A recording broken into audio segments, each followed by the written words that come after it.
আজকে আমরা আলোচনা করতে যাচ্ছি মডেলিং টুলস নিয়ে। মডেলিং টুলসে কি থাকছে সেটা আমরা এখন এক ঝলক দেখে নিচ্ছি। আজকে 3ds Max গুরু সিরিজের এই পর্বে আমরা 3ds Max 2026 এর সবচেয়ে পাওয়ারফুল মডেলিং আপডেটগুলো নিয়ে আলোচনা করছি। আপনি যদি পুরনো পদ্ধতিতে কাজ করে সময় নষ্ট করতে না চান, তবে এই ভিডিওটি আপনার জন্য। এখানে আমরা দেখিয়েছি কিভাবে নতুন স্মার্ট বেভেল এবং ভার্টেক্স ওয়েল্ড ব্যবহার করে খুব সহজে এক ক্লিকে যে কোনো জটিল মডেল তৈরি করা যায়। পুরনো পদ্ধতিতে মডেল করে সময় নষ্ট করা বন্ধ করুন। 3ds Max 2026 এ নতুন টুলস আপনার কাজের গতি 10 গুণ বাড়িয়ে দেবে। চলুন দেখি কিভাবে। 3ds Max 2026 চলে এসেছে। এর নতুন স্মার্ট বেভেল আর মডেলিং আপডেটগুলো জাস্ট মাইন্ড ব্লোয়িং। এক নজরে দেখে নিন সব নতুন ফিচার। স্ক্রিনে এই কমপ্লেক্স মডেলটি আমরা করেছি মাত্র কয়েক মিনিটে। আপনি যদি এ ব্যাপারে অনেক বেশি প্র্যাকটিস করে আপনার লেভেলকে প্রো করে দিন, তাহলে আপনিও সেই কাজটি আমাদের মতো কয়েক মিনিটে করতে পারবেন। এবং এর জন্য আপনাকে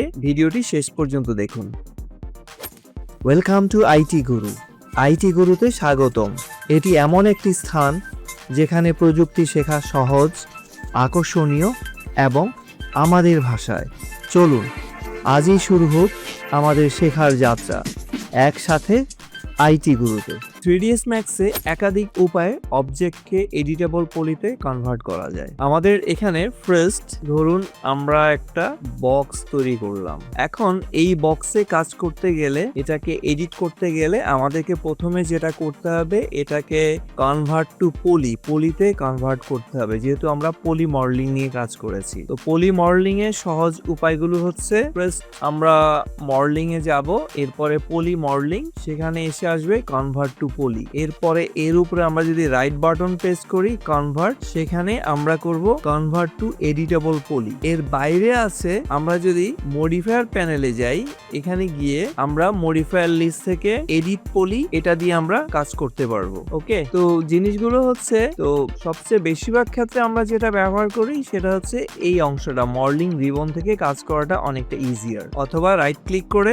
কনভার্ট টু এডিটেবল পলি আমরা করতে পারি। সবগুলোর কাজ একই। চলুন সেটা কিভাবে করি আমরা এক ঝলক দেখে নিই। Modelling, poly modelling, convert to poly. এখন এটা আমাদের একটা পলি মডেলিং এ কনভার্ট হয়েছে। এখন আমরা বুঝবো কি করে এটা কনভার্ট হয়েছে। আমরা যদি মডেলিং রিবনে চলে যাই, এই যে মডেলিং যে সেকশনস গুলো আছে, তো এখানে দেখুন ভার্টেক্স, আমরা এর এই যে ভার্টেক্স গুলো সিলেক্ট করতে পারি। একটু যদি বড় করে দেখি, এই যে ডিফারেন্ট পয়েন্টস গুলো আমরা সিলেক্ট করতে পারি, এগুলো ভার্টেক্স পয়েন্ট। আবার এখানে যদি যাই, আমরা এর এই যে এজ গুলো সিলেক্ট করতে পারি, যেগুলো এজ, যেটা আমরা এখান থেকে করতে পারি। এগুলো কিন্তু আবার নাম্বার দিয়ে করা যায়। যেমন 3 তে প্রেস করলে আসবে এর বর্ডার কিন্তু আপনি এমনিতে সিলেক্ট করতে পারবেন না। আপনাকে আগে ফার্স্ট একটা হোল তৈরি করতে হবে, যেটা লাস্ট ক্লাসে আমরা দেখেছি। যারা দেখে না থাকেন, ওই ভিডিওটি আপনারা লিস্ট থেকে দেখে নেবেন, প্লে লিস্ট থেকে, অথবা এই ভিডিওর ডেসক্রিপশনে ওই আগের ভিডিওটির লিঙ্ক দেওয়া থাকবে, সেখান থেকেও দেখে নিতে পারেন। এখন এটাকে আমি হোল করেছি। এখন চাইলে আমি এর বর্ডার গুলো সিলেক্ট করতে পারবো। তারপরে আসছে পলিগন হচ্ছে এই যে সারফেস গুলো, সেগুলো আমরা সিলেক্ট। এখন আমার এই অবজেক্টটা, এই যে বক্স অবজেক্টটা এখন সাব অবজেক্টে পরিণত হয়েছে। আর এটা দিয়ে আমরা সিলেক্ট করতে পারি টোটাল এন্টায়ার বক্সটাকে আমরা একবারে সিলেক্ট করে ফেলতে পারি। এটার নাম হচ্ছে এলিমেন্টস। তাহলে এই যে জিনিসগুলো আছে, এগুলো শর্টকাট কি হচ্ছে, 1 দিলে ভার্টেক্স আসবে, 2 দিলে এজ আসবে, 3 দিলে বর্ডার আসবে, 4 দিলে পলিগন আসবে, 5 দিলে এলিমেন্টস আসবে। তো আমরা চাইলে কিপ্যাড শর্টকাটও এখানে ব্যবহার করতে। আশা করি আপনাদের ভিডিওটি ইন্টারেস্টিং মনে হয়েছে এবং অবশ্যই ভালো লেগেছে। ভালো লাগলে অবশ্যই লাইকস এবং শেয়ার করবেন, আর না লাগলে কমেন্ট করে জানিয়ে দিবেন কেন লাগেনি, কিভাবে এটাকে আরো ভালো করা যেত। আপনাদের মূল্যবান যে মতামতগুলো আছে সেগুলো আমাদের জানাতে ভুলবেন না। তো আমরা এতক্ষণ দেখলাম 3ds Max এ একাধিক উপায়ে একটা অবজেক্ট এডিটেবল পলিতে কিভাবে আমরা কনভার্ট করলাম। এখন আমরা ইউজ করব এক্সট্রুড কমান্ডের ব্যবহার। এডিটেবল পলিতে এক্সট্রুড কমান্ড দিয়ে কি কাজ করা হয় সেটাই এখন আমরা প্র্যাকটিক্যালি দেখতে চলেছি। তো আমরা এখন কাজ করব এক্সট্রুড নিয়ে। আমরা এই জিনিসগুলো পেয়ে যাব হচ্ছে, আমরা এর আগের একটা ক্লাসে আমরা এই টুলস গুলো নিয়ে আলোচনা করেছিলাম, এই যে রিবন নিয়ে। যারা ভিডিওটি দেখেননি তারা অবশ্যই এর এনভায়রনমেন্টস এর ভিডিওটি দেখে নেবেন, তাহলে আপনার জন্য এখানে আসা সহজ হয়ে যাবে। যেমন আমরা যাচ্ছি প্রথমে পলিগন কিতে, যে রিবনসটা আছে সেখানে। এখানে আমি পাবো প্রথম যে কমান্ডটা সেটা হচ্ছে এক্সট্রুড। তো এটাতে আমি রাইট বাটন ক্লিক করলে এর একটা আছে এক্সট্রুড সেটিংস, আরেকটা হচ্ছে এক্সট্রুড। আমি যদি এক্সট্রুড এখানে দেই এবং এটাকে আমি যদি ড্র্যাগ করি ক্লিক করে, তাহলে দেখবেন এইরকম এটা উপরে উঠতে থাকছে, এইরকম নিচে নামতে থাকছে। ওকে, এই যেরকম নিচে নামতে থাকছে। আবার আমি এদিক থেকেও চাইলে এটাকে এই যেরকম করে বাড়িয়ে নিতে পারি, এই যেরকম করে বাড়িয়ে নিতে পারি। তাহলে এভাবে আমরা একটা পার্ট তৈরি করব। এরকম আলাদা আলাদা পার্টের মাধ্যমে আমরা এগুলোকে এই যে এরকম ভিতর দিকে বা বাইরের দিকে আমরা নিয়ে নিতে পারি। আবার এই জায়গাগুলোকে আমি ধরুন মুভ টুল বা স্কেল টুল, আমি চাইলে মুভ টুল দিয়ে এগুলোকে বাড়িয়ে নিতে পারি, আমি চাইলে স্কেল টুল দিয়েও এগুলোকে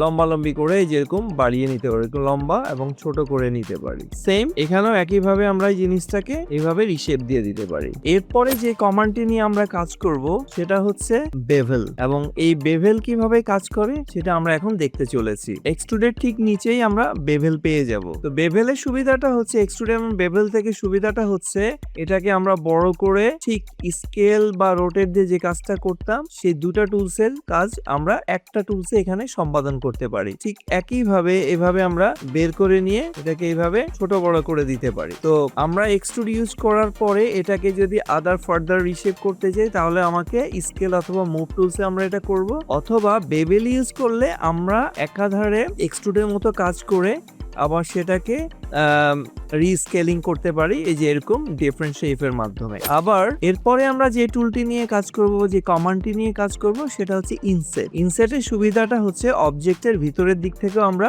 একটা সাব অবজেক্ট ক্রিয়েট করতে পারবো এখানে। এবার আমরা ইনসেট কিভাবে কাজ করে প্র্যাকটিক্যালি এক ঝলক দেখি। ধরুন আমি এখানে একটু মডিফাই করব, আমি ইনসেট কমান্ডটা অ্যাপ্লাই করলাম। এটার সুবিধাটা হচ্ছে আমি এটাকে একটা এই যে সাব অবজেক্টে কনভার্ট করতে পারবো। এরপরে আমি এটাকে ঠিক এক্সট্রুডের মাধ্যমে আবার ভিতরের দিকে অথবা সামনের দিকে নিয়ে আসতে পারবো। ঠিক একইভাবে আমি এখানে একটা ইনসেট তৈরি করলাম, এটা সাধারণত একটা সাব অবজেক্টের ভিতরে আবার সাব অবজেক্ট। এখানেও ঠিক একইভাবে আমি বেভেল ইমপ্লিমেন্ট করে কাজ করতে পারি, এই যে এইভাবে। তাহলে আমরা যদি একটু ঘুরিয়ে দেখি অবজেক্টটা, এই যে ভিতরের দিকে একটা খাঁজ এরিয়া তৈরি হয়েছে। এখন আমরা আসবো একটা অবজেক্টকে কি করে ডুপ্লিকেট করব, যেটা লাস্ট ক্লাসে আমরা দেখেছি। জাস্ট শিফট প্রেস করে আমরা এটাকে ডুপ্লিকেট করে নেব। আমরা শিফট এবং কন্ট্রোল প্রেস করে এটাকে ডুপ্লিকেট করলাম, এবং ডুপ্লিকেট এখানে আমরা যেটা করব ক্লোন টু এলিমেন্টস, আমরা এটাকে এলিমেন্ট আকারে ভাগ করে নিব। ওকে, এটা করার আমার একটা অ্যাডভান্টেজ হলো আমি এই দুটোর মাঝখানে একটা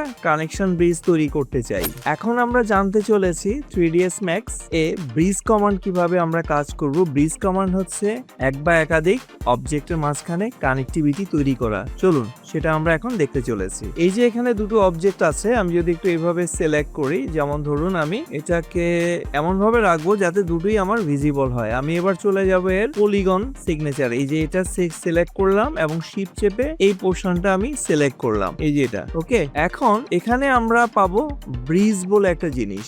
এই ব্রিজের মাধ্যমে আমরা দুটোকে কানেক্টিভিটি দিতে পারবো। এখন আমরা চলে যাব এই যে ব্রিজ কমান্ড, এই ব্রিজ কমান্ড আমরা এক্সিকিউট করে দিলেই এই দুটোর মাঝখানে দেখুন একটা চমৎকার কানেক্টিভিটি তৈরি হয়ে গেছে। তো এভাবে আমরা যে কোনো একটা অবজেক্টের সাব অবজেক্ট, একাধিক সাব অবজেক্ট সিলেক্ট করে ওই অবজেক্টের মাঝখানে আমরা ডুপ্লিকেশন তৈরি করতে পারবো। এই যে আমাদের ডুপ্লিকেশন তৈরি হয়ে গেল, এবং এটা পুরোটা কিন্তু এখন একটা অবজেক্ট। এই যে এটাকে আমরা চাইলে এখন একটা অবজেক্ট হিসেবে ট্রিট করতে পারি, আবার আলাদা আলাদা সাব অবজেক্ট সিলেক্ট করে আমরা এটাকে মডিফাই করতে পারি বিভিন্ন ওয়েতে। এবার আমরা কাজ করব রিং এন্ড লুপ। এই দুটোর কাজ হচ্ছে খুব ইজিলি কোনো সাব অবজেক্ট বা একাধিক সাব অবজেক্টকে একসাথে সিলেক্ট করা। তো চলুন সেটা কিভাবে কাজ করে আমরা এখন দেখি। ধরুন এটা কাজ করা হচ্ছে এখানে একটা, আমি এবার এজে যাই, একটা এজ সিলেক্ট করলাম, যে এই একটা এজ সিলেক্ট করলাম বা এই একটা এজ সিলেক্ট করলাম, বা এই যে এটা আমি যে কোনো একটা এজ যখন আমরা সিলেক্ট করব তখন এখানে দেখবেন যে লুপ বলে একটা জিনিস আছে। লুপ করলে কি হয়,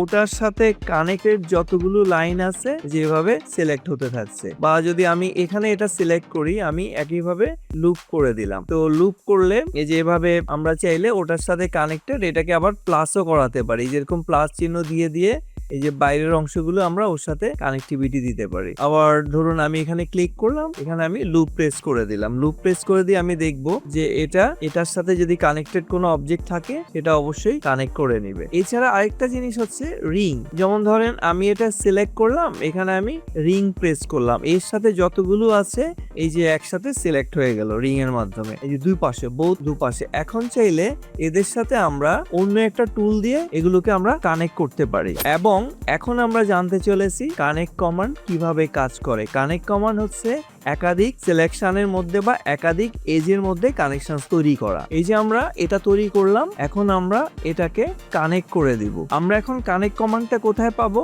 আমরা জাস্ট এই লুপের মধ্যে ক্লিক করব, এখানে দেখুন কানেক্ট। তো তার আগে এই যেমন এখানে যখন আমরা যাই কোনো একটা কমান্ড যদি আমরা ধরুন ভুলে যাই বা আমরা না জানি, তখন ওর উপরে মাউস ধরে রাখলে ও কিন্তু আপনাকে একটা ফুল টিউটোরিয়ালস নিচে দিয়ে দেয়। আচ্ছা, সে ধরুন আমি এখানে ফার্স্টে কি করলাম, একটা এজ সিলেক্ট করলাম, সিলেক্ট করে একে আমি রিং করে দিলাম। এখন এদের মধ্যে আমি কি করব, এই কানেকশন তৈরি করে নিব। এই যে কানেক্ট দিলে এখানে একটা লিঙ্কস তৈরি হলো, দেখুন সবগুলো এসকেসে একটা কানেকশনের মাধ্যমে নিয়ে আসছে। এখন এই জিনিসটা আমরা চাইলে এক্সট্রুড করতে পারি, আমরা চাইলে রিল্যাক্স করতে পারি, আমরা চাইলে যেমন এই যে ধরুন এক্সট্রুড দেওয়ার ফলে হয় কি, আমি এর মাঝখানে যে কানেক্টগুলোকে যে সুন্দর একটা রিশেপ করে ফেলতে পারি, ওই অংশটার মাধ্যমে যে বের করে দিতে পারি। এগুলোর মাধ্যমে হয় কি, যে কোনো অবজেক্টকে একাধিক দিক থেকে যেখানে যেরকম আছে ওই শেপে আরেকটা স্ট্রাকচার আমরা বাড়িয়ে নিতে পারি। এখন আমরা কাজ করব চ্যাম্পার কমান্ড দিয়ে। চ্যাম্পার কমান্ডটা ইউজ করা হয় বিভিন্ন এজ গুলোর মধ্যে একটু কার্ভ সারফেস তৈরি করা, যেগুলো একটু ধরেন ধারালো অংশ থাকে সেটাকে কার্ভ করে দেওয়া। ধরুন আমি এখানে এটাকে একটু কার্ভ করব, বা এই জিনিসটাকে আমরা একটু কার্ভ করব, যেমন বা এটার মাঝখানটা আমরা একটু কার্ভ করব, বা আমরা চাইলে এখানেও একটা আমরা সিলেকশনস ধরবো, সিলেকশনস ধরে আমরা কার্ভ পয়েন্টস তৈরি করতে পারি। ওকে, তো এখন এটার জন্য আমরা কাজ করব চ্যাম্পার।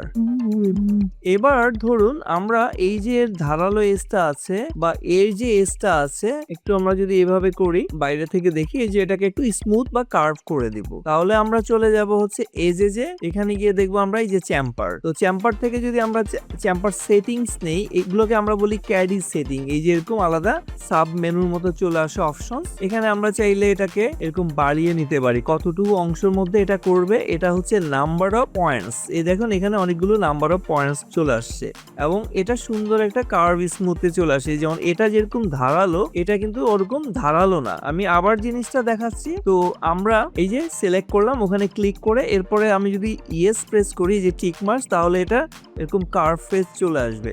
আমি যদি ধরুন F4টাকে অফ করে দেই, তাহলে ভালো করে দেখেন এখানকারটা একদম মসৃণ হয়ে গেছে সুন্দর করে, আর এই পাশটা কিন্তু আমার এখনো ধারালো আছে। ওকে, এই কাজটা আমি দুটোকে একসাথে করতে পারতাম কিভাবে, যে আমি দুটোকেই সিলেক্ট করতাম। যেমন আমি এই অংশটাকে সিলেক্ট করে দেন এই অংশটাকে আমি সিলেকশন রাখবো, দুটোকে একসাথে আমরা শিফট চেপে সিলেকশন করে নেব, এই যে এরকম। তাহলে আমার কি হবে, এই যে দুটোই সিলেকশনস আছে।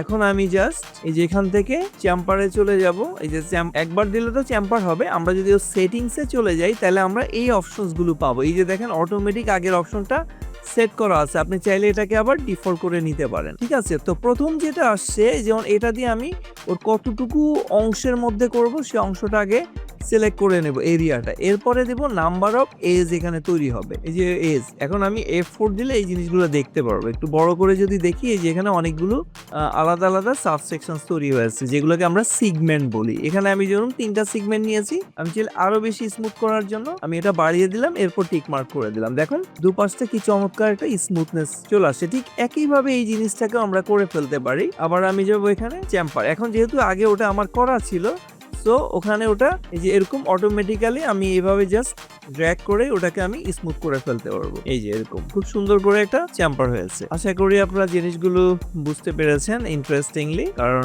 যে কোনো মডেল তৈরি করতে গেলে আমাদের আগে টুলস গুলো ভালো করে জানতে হবে, তারপরে আমরা প্ল্যানিং করে কি বানাবো সেই অনুযায়ী আমরা ডিজাইনটাকে স্ট্রাকচার করব। এরপরে আমরা কাজ করব সুইপ লুপ নিয়ে। সেটা অনেকটা লুপ এবং রিং এর থেকে অনেক বেশি অ্যাডভান্স।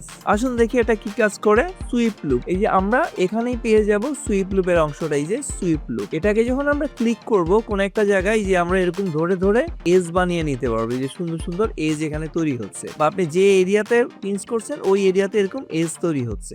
এই এরিয়াগুলোতে পরম এগুলো একটা সাব সেকশন তৈরি করে, যেখানে যেমন মাঝখানে এটাকে এরকম ব্রেক ইভেন পার্ট তৈরি করা হলো। এভাবে এই সুইপ লুপটা অসাধারণ কাজ করে, পুরোটা একসাথে সিলেক্ট করে ফেলে। এখন ধরুন আপনি এই এজ গুলো সিলেক্ট করে, যেমন ধরুন আমি এজে গেলাম, এই এজটা আমাকে এই সুইপ লুপটা অফ করতে হবে, নাহলে আমি অন্য কোনো কাজ করতে পারবো না। এবার আমি যাব এই এজটা আমার সিলেক্ট হলো, অথবা আমার সুইপটা সিলেক্ট হলো। ওকে, তো সুইপটা আমরা কাজ করে অফ করে দিব। অফ করে দেওয়ার পরে আমরা এজে এরকম সিলেক্ট করব পুরাটা করে দিয়ে, আমি চাইলে যদি আবার রিং দেই, বা আমি যদি চাই যে এখানে লুপ করে দিব, তাহলে এই যে পুরাটাই আবার এই যে কানেক্টেড হবে। দেন আপনি বেভেল অর এক্সট্রুড দিয়ে এগুলোকে রিমডিফাই করতে পারবেন। সে ধরেন আমরা এক্সট্রুড দিলাম, বা সবচেয়ে ভালো এক্সট্রুড সেটিংসে যাবেন। এক্সট্রুড সেটিংসে গেলে আপনি এরকম ক্যাডি মেনু পেয়ে যাবেন। এই মেনুগুলো চমৎকার, এটার মাধ্যমে আপনি ইচ্ছা মতো প্রপার্টি চেঞ্জ করতে পারবেন। যেমন আমি এটাকে কি করেছি, মাঝখানে একটা খাঁজ তৈরি করেছি, এরপর টিক মার্ক দিয়ে দেবো। এই যে চমৎকার একটা খাঁজ তৈরি হলো, এই জায়গায় একটু ভিতরের দিকে চলে গেল। তাহলে আমরা এই যে সুইপ লুপের মাধ্যমে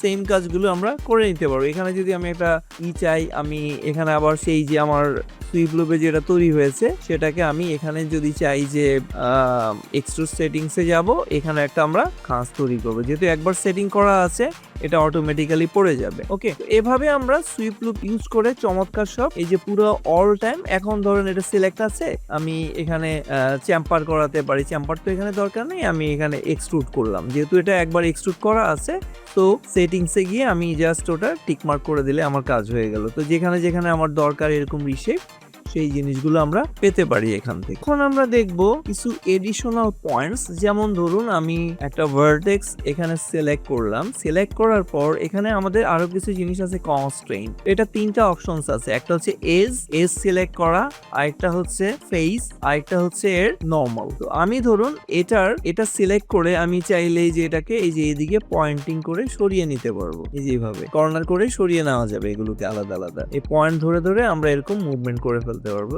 এই যে আবার যদি এই ফেসটা আমরা ধরি, তাহলে আমরা পুরো এটাকে এরকম মুভ করে ফেলতে পারবো। এই যে এরকম আলাদা মুভ করে কর্নার আপ করে ফেলতে পারবো, এই যে এরকম। তাহলে ভার্টেক্স পয়েন্টস দিয়ে আমরা এখানে অনেক কাজ করতে পারি। তারপরে আরো কিছু জিনিস আছে, যেমন ধরুন আমাদের এখানে কানেক্ট আছে, ওয়েল্ড আছে, এরকম আরো কিছু ভালো ভালো জিনিস আছে, যেগুলোর মাধ্যমে আমরা দারুণ সব কাজ করবো। আশা করি ফিউচারে আমরা ওই জিনিসগুলো দেখবো। তো আজকে আপনারা এই যে যেই জিনিসগুলো দেখালাম, ফার্স্টে আমরা এটাকে মডিফাই কনভার্ট করলাম। তারপরে আমরা যেটা করেছি সেটা হচ্ছে এটার যে বিভিন্ন কমান্ডস গুলো আছে, লাইক এক্সট্রুড, বেভেল, এরপরে ধরুন ইনসেট, এরপরে আমরা করেছি কানেক্ট, লুপ, রিং, এই জিনিসগুলো এবং ব্রিজ, চমৎকার একটা জিনিস। এইভাবে করে আমরা বড় বড় স্ট্রাকচার গুলো আমরা ডিজাইন, আজকে এখানে তো আমরা কোনো ডিজাইন করিনি, জাস্ট আমরা কমান্ড গুলো কিভাবে ইমপ্লিমেন্ট করতে হয় সেটার এক ঝলক আমরা দেখেছি। তো আশা করি আপনাদের ভিডিওটি ইন্টারেস্টিং মনে হয়েছে এবং অবশ্যই ভালো লেগেছে।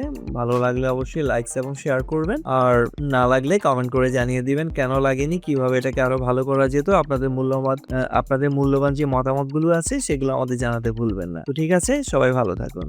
শিখতে ভালো লেগেছে? তাহলে একটা লাইক দিন। আপনার একটি লাইক আরো অনেককে সাহায্য করতে পারে। আপনার মতামত, প্রশ্ন বা নিজের টিপস থাকলে কমেন্টে জানাতে ভুলবেন না। আপনার কথা শুনতে আমার ভালো লাগে। যদি আপনি বিশ্বাস করেন যে শেখা মানেই ক্ষমতায়ন, তাহলে সাবস্ক্রাইব করুন এবং বেল আইকনটি অন করে নিন। চলুন এমন একটা ভবিষ্যৎ গড়ি যেখানে প্রযুক্তি সবার জন্য শেখার সুযোগ তৈরি করে। ভিডিওটি শেয়ার করুন এমন কারোর সাথে যে শিখতে চায়। চলুন একসাথে এগিয়ে যাই।